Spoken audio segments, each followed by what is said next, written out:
خۆتان لەبێ بەڕێزە ئەم کاتتان باش لە وانەیەکی نوێی باڵێ وانەی دووەمینی پێکەوە هەوڵی فێربوونی زمانی فەڕەنسی دەدەین پێک دەکەینەوە. لەم وانەیەشە بێگومان هەر تەواوکەری وانەکەی پێشوو بە بڵێن ئەوەی کە باسی کێڤینمان کرد سەر چی یەکەین هاتینە سەر ئەوەی کە وتمان چیەکە کە لە کێڵگەکە و هەروەها سەری ئەسپەکانەکە و هەروەها چ بۆ ناو تەویلەکە و باڵێن یارمەتی باوشی دەدات. هاتینە سەر ئایە le travail à l'écurie et aussi le travail خۆی travail بەڕێزان واتە کار واتە کاری ناو تەویلەکە چییە؟ et aussi و هەروەها کاری ناو تەویلەکە لە چی؟ pour réparer des portes, des barrières, les boxes des chevaux. واتە کاری ناو تەویلەکە و هەروەها کاری بریتە لە چی تر؟ بریتە لە چاکردنەوەی دەرگاکاندا ئەو دەرگانە کە خراپە بن و هەروەها des barrières و هەروەها ئەو بربەستانە کە خراپە بن. réparer واتە چاکردنەوە réparer واتە چاکردنەوە. les boxes des chevaux واتە ئەو سنووقانی باڵێنکە خواردن شتێکی دەدانەی با بڵێن ئاخوڕەکە ئاخوڕی چاکنەوەی ئاخوڕی ئەسپەکان des chevaux باشە pour ئەمە بزان یعنی بۆ ئەوەی pour réparer pour et pour خۆی توانی بڵێ پوسیش هەلاوێ بڵێ et pour réparer واتە چاکردنەوە. باشە بەڕێزان ئێستا چەند تێبینێکمان هەیە لێرە ئێستا خۆی وشەی travail ئەوە واتە کار واتە ئیش خۆی وشەی ترشمان هەیە بە مانای profession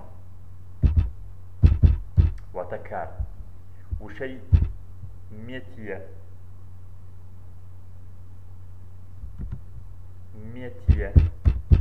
ئەویش واتە کار واتە ئەوانە هەمووی وشەی کار با بڵێن. ئێستا کاتێکە لە زمانی فەڕەنسیە پرسیار لە کەسێکی بڵێ ئیشت چییە خۆی وشەمە زۆر بە با بڵێن دەستەواژەمان هەیە بەڵام توانین بڵێ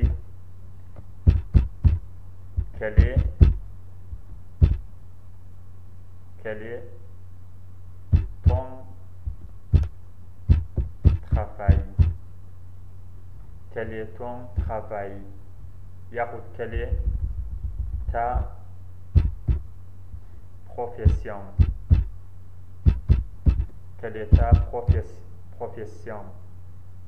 یاخود quelle est votre profession ئەو شێوازە باشە. quelle est votre profession یاخود quelle est باشە quel est ton travail quel est ton travail باشە. کاتێککە وەڵامە دەیتەوە لەیلا ئەڵێ من فڵان شتم پیشەکەی خۆت هەڵی بۆ نەڵێ چی بۆ نەڵی ئەڵێ من فڕەکەوانم je suis کەپیتاڵە سەرەتاکە je suis quel est ton travail یاخود quel est votre travail ئەمەش زۆر بەکارێت votre quel est votre travail تۆش ئەڵێ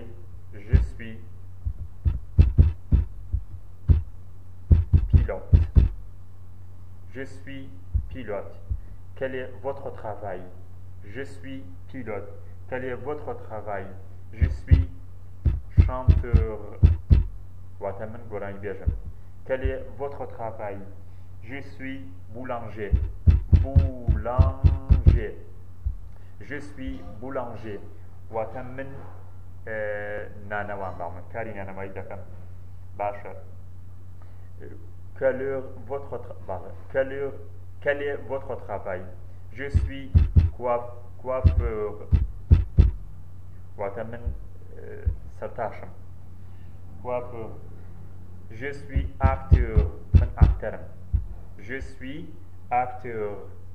suis acteur باشە quel est votre travail بۆ نمونە je suis ingénieur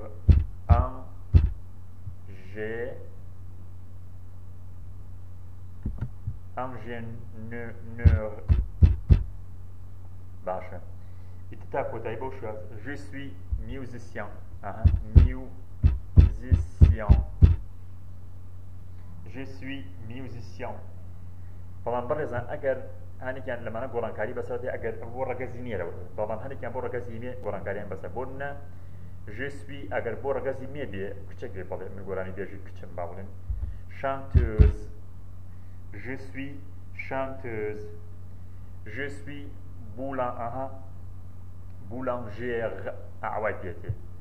je suis boulangère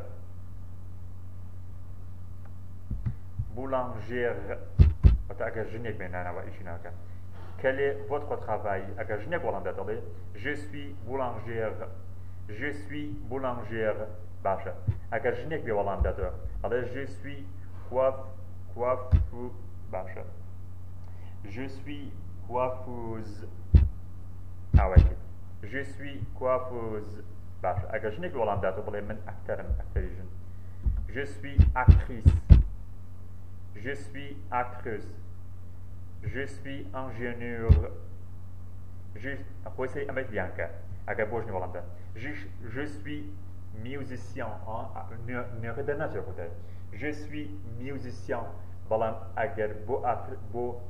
با بڵێن ڕەگەزی مێی نەبێ je suis musicien نوێەکە تۆ خەبێتەوە دوو ئێن ئینجایی je suis musicien بەو شێوە کاتە quel est votre travail یاخود quel est ton travail یاخود quel est votre profession quel est باشە بەو شێوازە پرسیارەکەت وەڵام دەدەیتەوە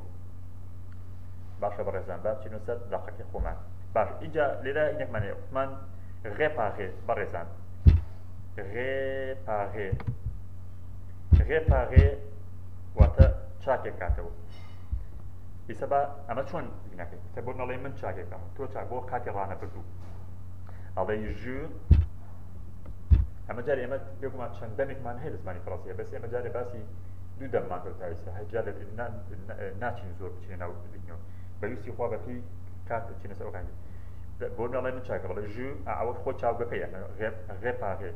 وتمان چیەکەی خۆی ئیئار وتمان زۆربەی ئەوەنەی کە ئیئارە بۆ کاتی ڕانەبردوو تەنها ئارەکە لاوێت ڕانەبردی ئاسایی je répare ئارەکە لاوێت تۆ چاکێک کردو répare tu répares il répare هەروەک ئەو وایە il وەکو ژەکە وایە ژەکە داڵێ il répare باشە vous réparez خۆی elle répare وەتە کچەکە چاکی کاتۆ elle répare باشە vous réparez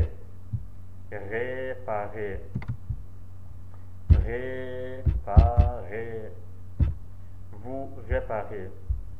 ئێمە چاکێکردن nous réparons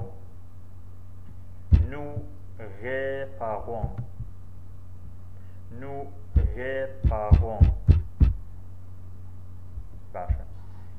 vous réparez باسمان کرد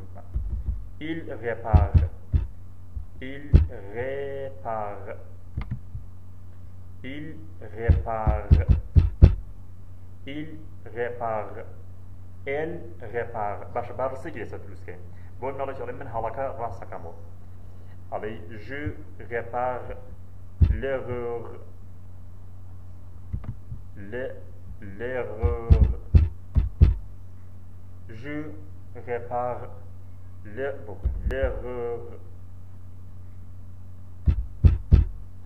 je répare l'erreur je répare l'erreur tu répares l'erreur تو هەڵەکە ڕاستکەی باشە il répare l'erreur elle répare l'erreur vous réparez تو هەڵەکە ڕاستکەی vous réparez l'erreur nous réparons l'erreur il répare l'erreur واتە ئەوان هەڵەکە چاکەنەوە باش ئەگە بڵێ بۆ ڕابردوو j'ai réparé l'erreur بۆ باسمەکە پێشتر j'ai réparé Tu as réparé. Il a réparé l'erreur. Elle a réparé l'erreur. Nous avons réparé. Ils ont réparé. L'erreur. وتهلك راسك بوشراز باشا براسا بابتي نسات داخل كمان باشا Kevin est trop jeune pour ses travaux واتە travaux خۆی سێ travaux واتە کارەکانی واتە هێشتا چۆن تخۆ ژوون ژوون خۆی واتە گەنج بەڵام ئەگەر بیکەنە کوردی لێدا تخۆ ژوون واتە زۆر هێشتا زۆر مناڵە بۆ ئەو کارانەی کە بیکەم هێشتا زۆر مناڵە ها باشە ئەگە بڵێ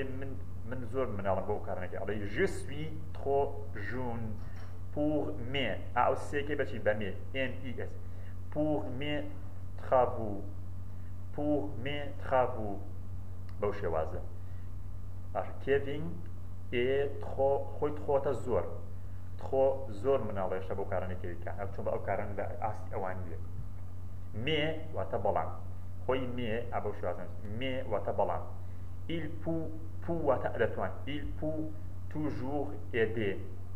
خۆی toujours ئەتوانی بکەیتە خۆی لە دوای پو بەڕێزان ئەم منە بزان il peut واتە ئەتوانێت il peut il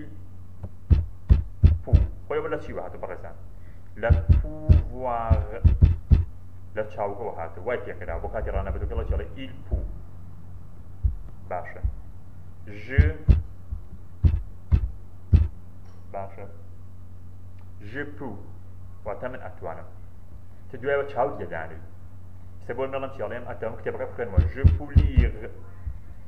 le livre je peux lire le livre il peut lire le livre il peut واتە ئەو ئەتوانێت تو ئەتوانی بیخوێنیتەوە tu peux lire les livres باشە کچەکە توانی بیخوێنیتەوە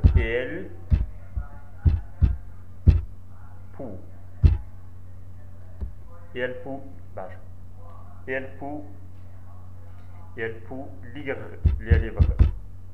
تۆ توانی بیخوێنیتەوە vous pouvez lire vous pouvez lire le livre vous pouvez lire le livre vous pouvez lire le livre pouvez-vous algori biegay pouvez-vous بەڵام یەک داشدانی ئەوت پێوتە دا و داشەم چوبەدانێ pouvez-vous lire le livre واتە ئایا دەتوانین تێبقە بخوێنیتەوە باشە ئێمە ئەتوانین بیخوێنین nous pouvons nous pouvons lire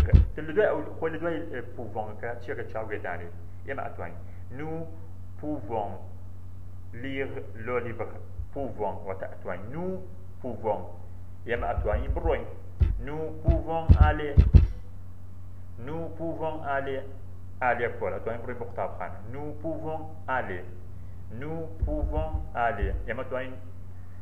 ئەتوانین بخۆین nous pouvons manger il peut manger tu peux manger je peux manger من ئەتوانم بخۆم je peux manger من ئەتوانم بخەوم je peux dormir avant ça je peux dormir tu peux dormir il peut dormir elle peut elle peut dormir vous pouvez dormir vous pouvez dormir nous pouvons dormir باشا ئەوان ئەتوان ئەوانی نێر باڵێن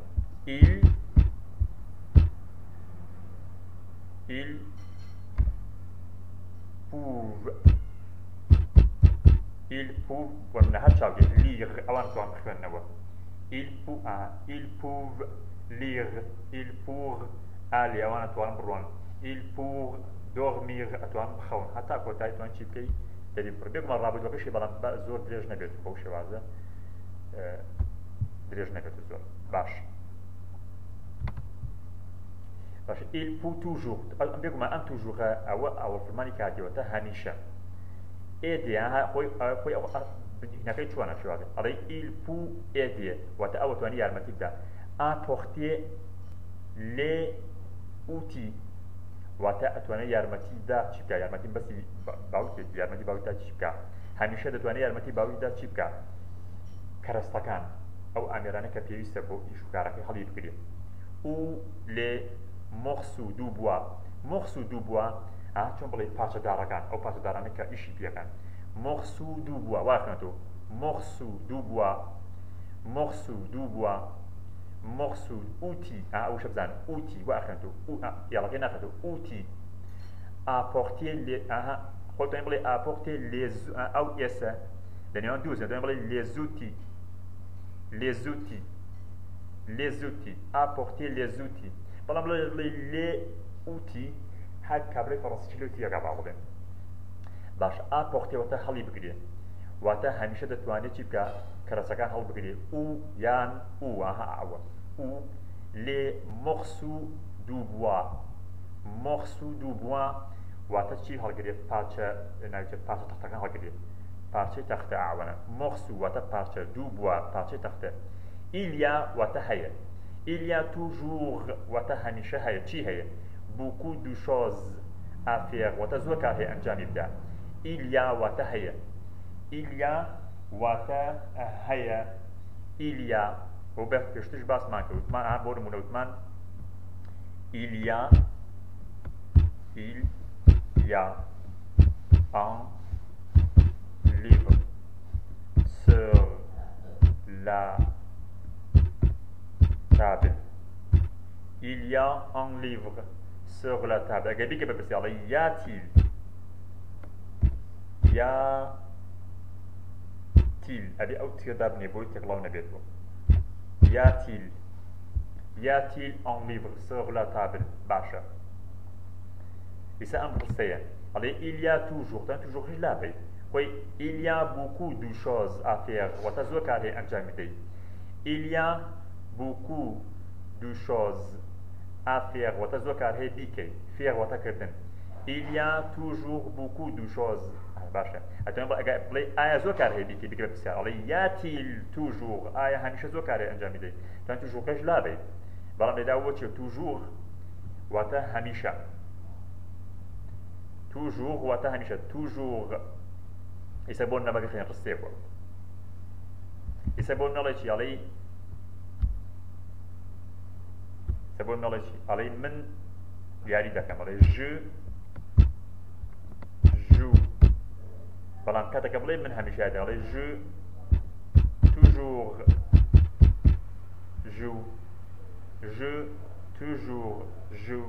واتا من هميشه ياري دكم اكي ببردوامي toujours باشا Kevin aime être واتە کێڤین پێی خۆشە لەکوێ بێ être à l'écurie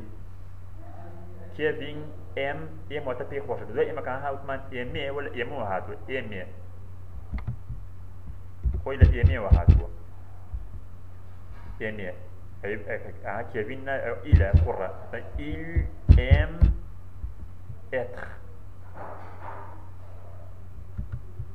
être à l'écurie ئەو پێی خۆشە لەکوێ بێ لەناو با بڵێن تەویلەکە بێ لەلای تەویلەکە بێ لەناو تەویلەکە بێ être à l'écurie واتە ئەگە بڵێ من پێم خۆشە ئەڵێ j'aime être à l'écurie من پێم خۆشە ناو تەویلەکە j'aime être j'aime ئاوای پێکە ئەڵێ j'aime être هەر هەمان ڕستەیە بەڵام چی بکە j'aime ئەو ئیلە لە j'aime être بۆ بێ J'aime être.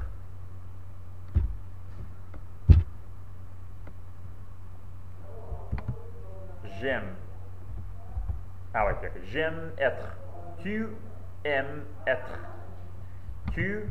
aimes être à l'écurie. Et waha ou regarder au film mani douama kato. Il aime regarder. Les chevaux, tamashai تماشای اسپەکان بکە تەماشای ئەسپەکان بکە il parle ou chouve وەکو چۆ بڵێ قسە بۆ ئەسپەکان دەکات il parle ئەوە بەسی کێڤینە parle واتە ئەوە لە چیوە هاتووە parle واتە قسەکردن parle واتە قسەکردن parle لەمەوە هاتووە لە parlێەوە هاتووە ئەگە بڵێ من قسەکەم ئەڵێ je parle بۆ کاتی ڕانەبردو je parle باشە تۆ قسەت ئەوە بڵان یاڕەکەیە هەروەکو ئەوانەی پێشوو وایە tu parle ئەگەر il و el بەکاربێنی il parle هەروەکو ژوەکە لابەی تێ بە il واتە کوڕەکە il parle واتە کوڕە قسە دەکات elle parle واتە کچەکە قسە دەکات باشە vous parlez واتە تۆ قسە دەکەی بە زمانی فەرمی vous parlez nous parlons vous parlez باشە vous tu parles nous parlons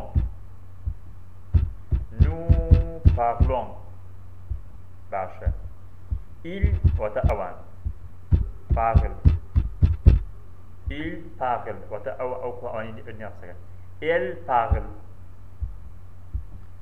elle parle بقول elle ئەوە بە کۆی بێمە واتە ئەوانی مێ elle parle باشە ئیستا بۆ مێڵن چی ئەڵێ من قسە بۆ تۆ دەکەم ئەڵێ je parle à toi واتە من قسە بۆ تۆ دەکەم je parle à toi باشە بۆ نمونە ئێمە قسە بۆ تۆ دەکەین nous parlons à toi یاخود من قسە بۆ ئەو دەکەم ئەڵێ je parle à lui tu parles à lui باشە il parle واتە ئەو قسە بۆ ئەو دەکەم ئەوی نییە قسە بۆ ئەوی نێر یاخود بۆ قوتێ باشە il parle à lui elle parle à lui vous parlez à lui nous ئێمە قسە بۆ ئەو دەکەین nous parlons à lui باشە vous parlez à lui تۆ قسە il parle à lui واتە ئەوانە کۆمەڵە قسە بۆ ئەو دەکەن il parle à lui elle parle à lui باشە ئەگەر بڵێ من پێم خۆشە قسە بۆ ئەو بکەم ئەڵێ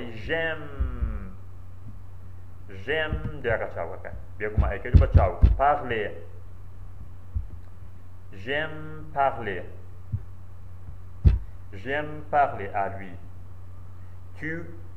parler à lui tu aimes parler à lui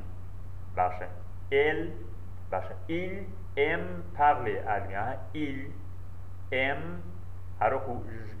بە چۆنی ژوەکە لاوەکەی بە il aime parler à lui elle aime parler à lui ئەو چ حەزە قسە بۆ بڕۆ nous aimons ئێمە پێمان خۆش چی بکەین parler قسە بۆ کێ بکەین à lui nous aimons parler à lui بەو شێوازە vous aimez تۆ حەزەکەی vous aimez parler à lui بەو شێوازە il aime parler il aime ئاوای پێ بێت il نووسینەکەی بەس شێوازە il aime parler à lui elle aime parler à lui تا کۆتایی بەو شێوازە دەرێ بڕی بە ڕێزان تا کۆتایی چەکەی بەو شێوازە دەرێ بڕی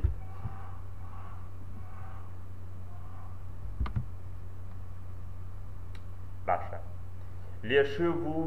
sont toujours attentifs بەڕێزان واتە ئەسپەکان هەمیشە چون بڵێ چاوکراوە دەبن وریا دەبنەوە هەمیشە quand واتە کاتێ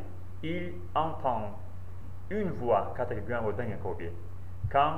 attentif بەڕێزان خۆی بەم شێوازە خۆی attentif واتە وریا ئیستا بۆ مەڵێ یاڵم بڵێ من وریام je suis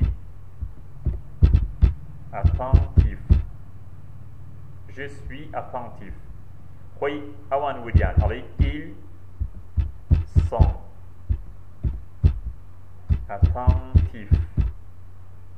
ils sont attentifs واتە ئەوان وریان باشە il est attentif واتە ئەو کوڕە وریایە il est attentif بەڵام وریا بن بەڕێزان ئەگەر دیکە بەمێ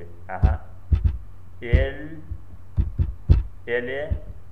attentive elle est attentive نابڵێ elle est attentive نا elle est attentive elle est attentive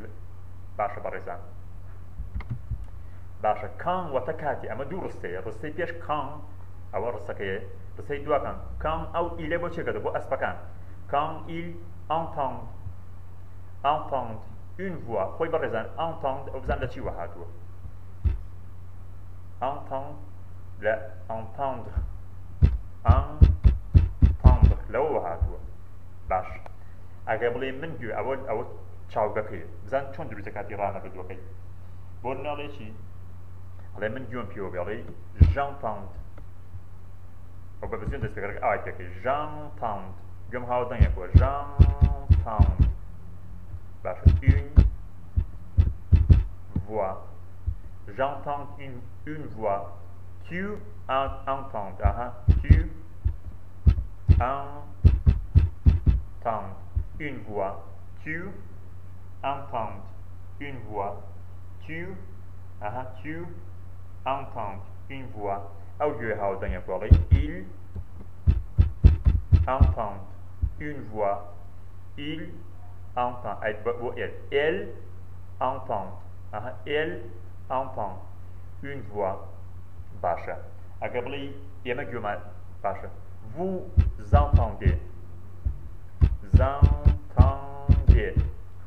vous entendez une voix vous entendez واتە تۆ گوێ هاوردەنگێ باشە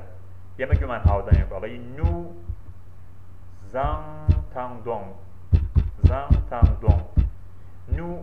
entendons une voix واتە ئێمە گوێمان هاوردەنگێکەوە nous entendons une voix ils entendent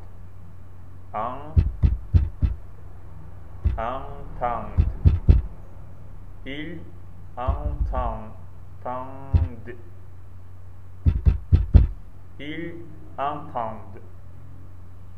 entendent une voix elle ئەوان گوێیان هاوردەنگێ بۆ کوچان elle entend une voix باشە بەڕێزان ils connaissent bien Kevin واتە ئەوانە چۆن بڵێ ئەسپەکان connaissent واتە ئەیناسنەوە bien واتە زۆر بەچاک کێ ناسنەوە ils connaissent bien Kevin واتە ئەوان باش ئەسپەکان باش کێڤین دەناسن car واتە چونکە il vient tous les jours چونکە هەموو ڕۆژێک تێ بۆ لایەن il vient باشە بەڕێزان بەڵێ لە ڕوونکردنەوەی هەیە بیدەن بۆی ئەم کۆنێسە لە چی وەهاتوو لە فلمانی connaître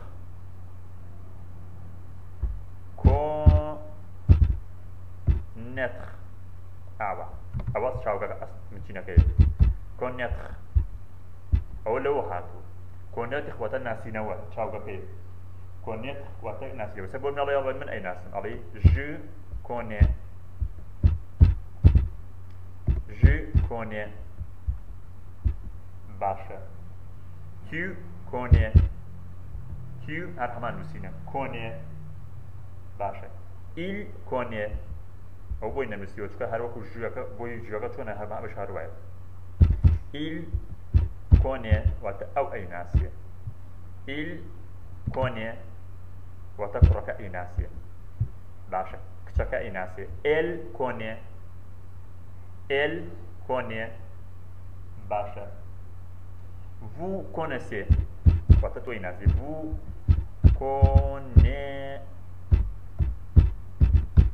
vous connaissez ئێمە ئەیناسی nous connaissons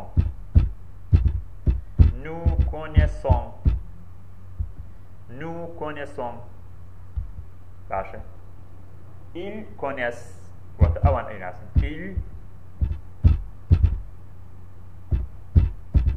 ils connaissent کەوتو il connaissait بۆ ئێرەکەش هەمان شتە elle connaissent واتە ئەوان دەیناسن elle connaissent باشە بەڕێزان ئێستا بۆ ناڵێن من تۆ ئەناسم ئەڵێ je te connais je te connais. من أو دناسم je lui connais. من أوان دناسم je leur connais. أو دناسي يلي il lui connaît. تو دناسي يلي tu lui connais. بو شوازه إما تو دناسين nous tu connaissez ياخد nous vous connaissez connaissons بولا nous vous connaissons وات إما تو دناسي باشا برزان ياخد أوان تو دناسين علي il vous connaissent ils vous connaissent باشا ils vous connaissent وهروها elle vous أو كم رفتو ناسين elle vous connaissent ياخد elle te connaissent بوش واسه وهروها vient زين أملا شيء وهاتيو أها وثمان car وهتشونك il باشا il vient خوي أول vient باشا وتا خوي لفرماني شيء وهاتيو vient لفونير غابة شعبة بيتي venir وتا ديت venir وتا ديت سبا روناني بوكي علي من ديم علي je viens باشا je viens tu هاد همانشتا viens tu viens il vient بس نسينا كجواب il vient كوتو il vient ارسل إيراكش همانشتا elle vient وات أوديت باشا باشا vous venez توديت vous venez vous venez nous venons nous venons وات باشا وات إيمتي باشا أوان ديان il بوانينيت vient il باشا il vient elle vient قبل من همروشتين je viens tous les jours je viens من همروشتين je viens tous les jours باشا من همروشتين بويرة من تيم بويرة je viens ici من تيم بويرة tu viens ici il vient ici vous venez ici tout est boire yama dien boire nous venons ici bacha il vient ici avant dien boire elle vient ici wata era elle vient ici bacha par exemple ama وانا امر بام بلام اسا چیه کین اسا دو توماری دنگی من هەیە گوێیان لێ دەگرین بزانن لەسەر چی بابەتێک بووە گوێیان لێ بگرە و پاشان دوایکە خۆت بزانە لەسەر چی بابەتێک بووە وەڵاممان دەرە دوایکە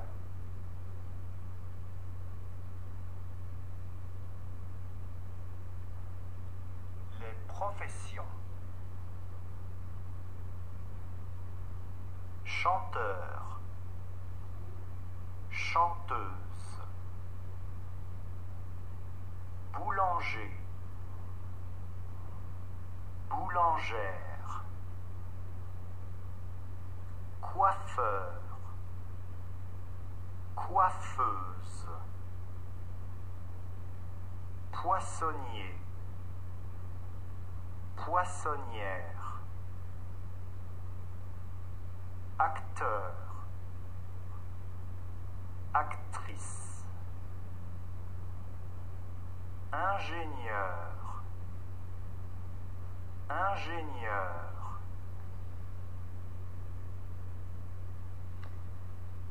بەڕێزان ڤیدیۆ تریشمان هەیە با بڵێن دەنگی تۆمارێکی دەنگی تریشمان هەیە گویان لێ بگرە زان هیچ چییە چ بابەتێکە La leçon du jour, le verbe venir. Verbe. Venir. Mode. Indicatif. Temps. Présent. Je viens. Répétez.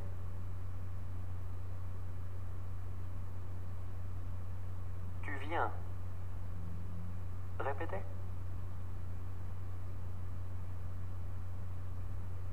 Il vient. Répétez. Nous venons. Répétez.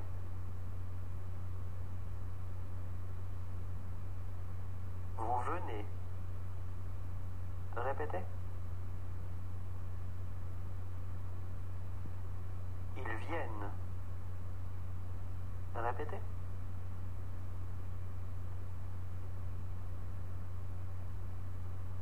Au revoir et à bientôt. باشە بڕزا وەکو گوێتان لێگرت ئێستامان گوێوانە بە گوێتان لەوانەگرت بزانە هەم ماناکەی چییە چی بابەتکە خوێنمە هەرنە ئەمە خۆیە و بزان بە نووسین شەیزانی ماناکەیش و نووسینەکەیشی و هەروەها بزان کامانە بووە ڕێکی کەڕۆ بۆ لای خۆت وانەی ئەمڕۆمان کۆتایی پێ هات